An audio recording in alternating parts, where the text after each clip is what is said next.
Hey everybody, it's Scott Steen with the winnersandwhiners.com coming to you from the Mark Johnson studio deep in the bowels of the Winners and Whiners Sports and Entertainment Complex to bring you today's Deep 3.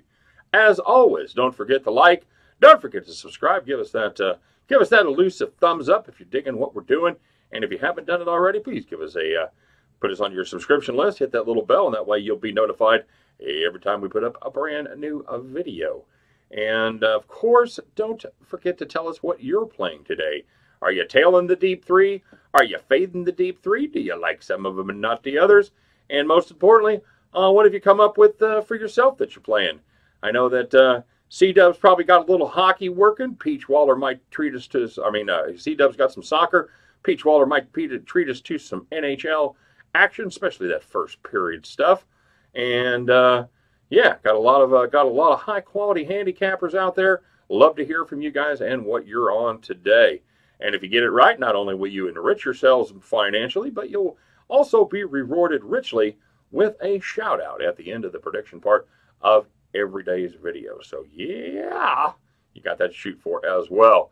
And lastly, don't forget to visit statsalt.com, winnersandwhiners.com. It is a resource like no other, and it comes in especially handy this time of year as those NCAA tournaments games get started again for the Sweet 16, as well as some of our lesser-known brethren that are playing still in the CBI, the CIT, and the MOUSE. No, the NIT as well. So check out Winners Whiners, check out StatSalt deep dives into every game going on every single day. You will dig it. And yeah, that's it. Oh, check out Scott's picks, of course. Scott's selections. I was just going to say Google it on YouTube, but that doesn't make sense. Just search for it on YouTube, and that should come up. It's either under the Stat Salt channel or under Scott Selections, and you will find the one and only Scott Reichelt doing his thing as he takes a deep dive into a single game every day. And so far, he's been doing pretty dang good. So let's do a quick recap of yesterday. Went 1-2 on the Deep 3. We had those Miami Heat. They did a fine job for us for about almost 3 quarters, and then all of a sudden they decided, you know what, we're kind of done. And Orlando just kind of stepped on the gas and pulled right past them and screwed the pooch. We had the Marshall over, and yeah, they just really they kind of had a shot at it there in the second half. They went cold, and just too many cold shooting stretches. Kind of doomed us on that one. And we had the Milwaukee under, and that came in comfortably in a game that was absolutely pounded by the Sharps, and that number came down about 4 points and still came comfortably under the total. So 1-2 we go. Went 1-1 on the premium side as we had the Minnesota Timberwolves under, and mostly had that around 230.5, 231. And of course, that ended at 233. Just couldn't quite get it home. Then we had TCU minus the points, and they took care of business there in the second half against a pretty game Creighton squad. Creighton Blue Jays not quite as good as they normally are, but they're a fine squad. And put up a battle for a half, but TCU pulled away in the end. So 1-2 and 1-1 on we go. First one I'm taking a look at is Lipscomb against NC State. They're in the NIT. You know what? This is a bad matchup for a Wolfpack offense that has kind of struggled to shoot the ball lately. Games versus Clemson and Virginia, you know, that can be excused. Those are two really, really good defensive squads, especially, obviously, Virginia. But since they've been in the tournament, they've played Hofstra and Harvard, and they've shot 44% against Hofstra in their last game. They shot 40% against Harvard the game before that. And even worse, is they were just 14 of 50 from deep. That's 28%, and that is not good at all. I think they struggle with the extra 2 feet of distance that gets added in the NIT games as they shoot from 22 feet instead of 20. They shoot from the international distance instead of the college distance. And so far, the Wolfpack has struggled to make that adjustment. You know, neither one of those teams, neither Harvard nor Hofstra, cracked the top 150 in field goal percentage allowed. But now they get the Bisons, and that is right, the Bisons. It's a plural, not the Bison. Don't even ask. It's a team that actually ranks 26th in the nation in field goal percentage allowed, giving up opponents points just at 43.6% clip. And make no mistake, the Bisons, they're a real team. They're first in the A-Sun regular season. They lost to the final in Liberty against Liberty, a team that they'd split with over the regular season, including victory at home by 20 points over Liberty. You might remember Liberty as the team that actually should have beat Duke, but yeah, not so much. But Lipscomb, like I said, they finished first in the A-Sun Conference with Liberty there. So they've got victories over SMU, TCU, and a 25-point beatdown of everybody's favorite syrup chuggers, the Vermont Catamounts. They also have a pair of 4-point losses to a tournament team in Belmont, as well as a 4-point loss to the Louisville Cardinals in Kentucky. So I like Lipscomb catching the 3 points right here against NC State. Next, moving into the NBA, looking at the Indiana Pacers against the OKC Thunder. Looking at the total of 215.5, and I like the under right there in that game. This is two struggling offenses getting together to see what happens. This at the 215 number with the OKC being a 5.5 point favorite, caps out to about 111 to 105 in favor of the Thunder. And just taking a look at these two teams and how often they've hit their target numbers, Indiana's averaged just 97.1 points per game in their last 6 road contests, and they've hit their magic 105 number just one time in those games. Meanwhile, the Thunder has averaged a paltry 103.3 in their last 6 at home, and they've only gotten to 111 one time also. I don't think either one of these teams can get it done, and especially I don't think they can put points up against each other. Both are playing pretty good defense right now. I like the OKC Indiana under 215.5, and closing it out with another NIT game as the Colorado Buffaloes travel to Austin to take on the Texas Longhorns. You know what? The Buffs closed out strong, winning 7 of their last 8 and covering 6 of them. Meanwhile, the Longhorns kind of limped home. Kind of maybe were one of those teams that were talked about for a tournament bid, but they couldn't get it done. They closed with 3 straight Big 12 losses before registering 2 underwhelming victories at home in the NIT. In all those 5 games, they have failed to cover the number, and I don't think they break that string tonight versus a surging Colorado squad.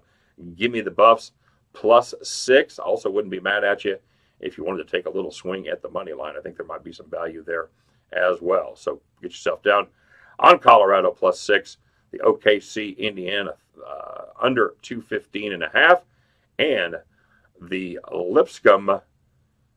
What are they?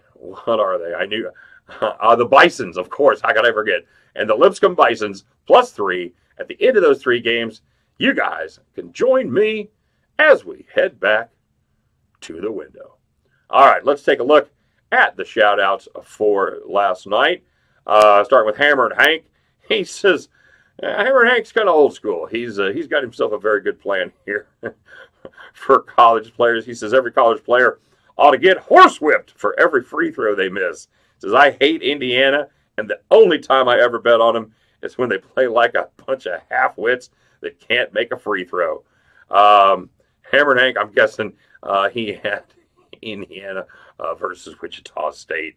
The astute Aardvark, I always bitch about people doing retro capping. I think the astute Aardvark doing a little future capping because he said he sniffed out Colorado +6. Were they? They weren't dogs last night, were they? Or night before last? I think they were. Weren't they favorites? You got to help me out, Double A. Were you talking about tonight's game, or are you talking about the night before the Colorado game? I can't remember the spread on that. I know we were on them. He says feast on the 6 grubs while you watch the nail biter. Yeah, I agree. I think it's going to be much closer than those 6 points, and I do like that number at 6. Usually, once they get it to 4 or 5, there with under 30 seconds left, we're probably going to be good. Although, don't even get me started on the team that was down 13 the other day and fouled with 20 seconds left to put us over the total. Still not over that. Okay, but I'm letting it go. Miguel and Nola said, let's get it. He has Wisconsin, Green Bay, had the Hawks. He had Houston under 226.5. Well done. Borno had TCU under 151.5. That was an easy cash. Kent P had Hampton and Atlanta. Tony Stewart, by the way, my all-time favorite NASCAR driver. Tony, he said Milwaukee wins. C-Dub So let me start off by saying today is a tricky day in the Euros. Since I've been killing this tourney so far, except for one day where I lost a single unit 2 days ago. This is the first day I had issues finding games that yelled out, "Pick me!" because the lines are set pretty damn sharp.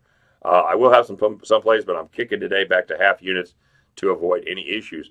That's a good piece of information. That's why I wanted to leave it in there, because it speaks to one of the cardinal rules of handicapping and betting on sports. Don't force it. That's why tomorrow is there, okay? If you don't see picks you like, back it off to a half unit, make fewer picks, whatever. But don't just do it because you've been doing it. Always treat today like a brand new day.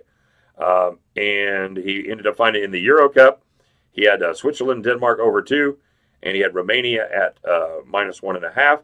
Says today's mismatches are either total mismatches with Spain and Italy, or 2 evenly matched teams like that Romania game that I'm trying to talk myself into. And apparently he did. So we got down on those as well. Those hit. Legion to Picks has Orlando, and he had that FIU under 177. Yeah, that was a ton of points for a college game, and that came in as well.